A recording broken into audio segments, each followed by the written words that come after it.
Ուրբաթ 13 այսօր եւս մի քանի քահանա է միացել Գարեգին II հրաժարականը պահանջող նախաձեռնությանը, այդ թիվը հայ առաքելական եկեղեցու քահանաների 5%-ն էլ չէ։ Գիտեմ 400-ից ավել միայն Հայաստանում։ Սփյուռքի թեմերը դեռ հələ, այսպես ասած, չհաշված։ Տեր Զարեն ու տասնյակ այլ քահանաներ էլ վեհապարին իրենց աջակցությունն են վերահաստատել սոցիալական ցանցերում։ Քահանան ասում է աջակցող գրառումները ինքնաբուխ են։ Ուղղորդված լինել չի կարող, մարդու հավատարմության խոստումը կամ մարդու հավատարմությունը ուղղորդել հնարավոր չի։ Կամ հավատարիմ ես, կամ չես։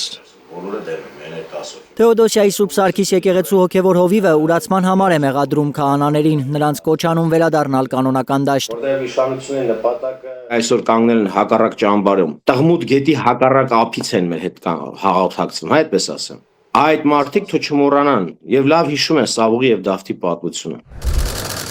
Քահանան խոսակցություններ է լսել, թե բարենորոգում անունով նախաձեռնությանը միանալու դիմաց հոգևորականներին միլիոնավոր դրամներ են առաջարկվում։ Այն ինչ իրենք թույլ են տվել, նույնն է ինչ որ Հուդան թույլ տվեց Քրիստոսի հանդեպ։ Երևի թե այդ 30 արծաթի տոկոսներն են հիմա բաժանում իրանց։ Հանձնավորվածի միջոցով Բարենորոգում անունով նախաձեռնության անդամներից Ալմաս Մուրադյանը հերքում է քահանաներին կաշառելու մեղադրանքը ու դա հիմարություն որակում։ Երկու տասնյակ քահանաների այսպես կոչված բարենորոգիչ դառնալու մասին գրառումները ըստ Զարե քահանայի հակաեկեղեցական արշավի ռեբրենդինգի համար է։ Նիկոլ Փաշինյանը որպես Հայաստանի Հանրապետության վարչապետ կաշկանդված է սահմանադրությամբ միջամտելու եկեղեցու ներքին գործերին։ Եվ դա այդ ամեն ինչը բերում է տիրադավ հոգևորականների ձեռքով է ուզում իրականացնել։ Ուզում է ցույց տալ, որ ես դրա հետ կապ չունեմ, տեսեք, հոգևորականներն են այդ ամեն ինչի մասին խոսում,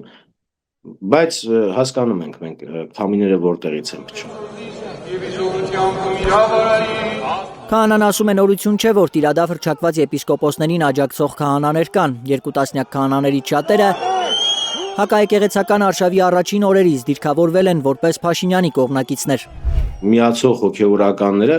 գնում էին Նիկոլ Փաշինյանի համար մատուցված, պատարակներին մասնակցում, Նիկոլ Փաշինյանի պահանջով, իրենց պատվերով զեղչում էին ամենայն հայոց կաթողիկոսի անունը պատարակի սրբազան խորհրդի ժամանակ։ Ես սպասել էր որ նրանք։ Եվ այսօր էլ կա մի քանի հոգի այսպես պահեստի այդ բանում պայստայինների նստարանում նստածներից հանեն մարզադաշտ եւ իրենց էլ առիթ տան, որպեսզի իրենք այդ խաղը տանեն առաջ։ Տեր Զարե հիշեցնում է, նույնիսկ եթե տասնապատկվի, հարյուրապատկվի վեհապարի հրաժարականը պահանջող հոգևորականների թիվը, Գարեգին II գահանկեց արվել չի կարող։ Որևիցե ձևով հայրապետի հանգստի կոչելու կամ հայրապետին գահանկեց անելու որևիցե ձև գոյություն չունի։ Հայրապետը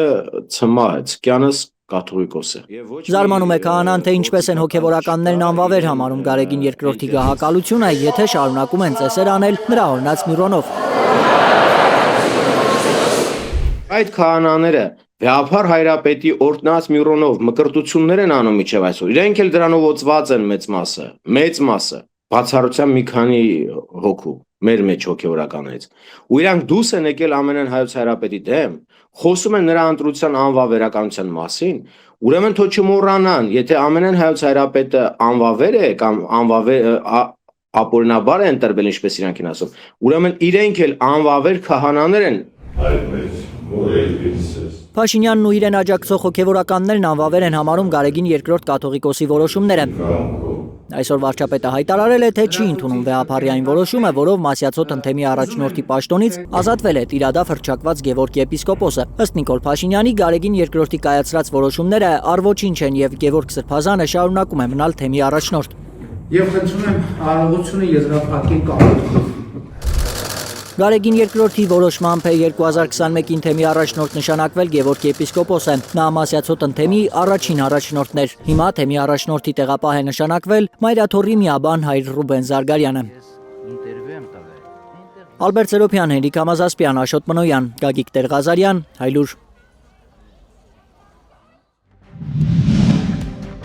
Հայաստանում եւ աշխարհում տեղի ունեցող իրադարձությունների մասին առաջինը իմանալու համար բաժանորդագրվեք մեր ալիքին։ Սեղմեք զանգակը, որ բաց չթողնեք ամենահրատապը, ամենակարևորն ու հետաքրքիրը։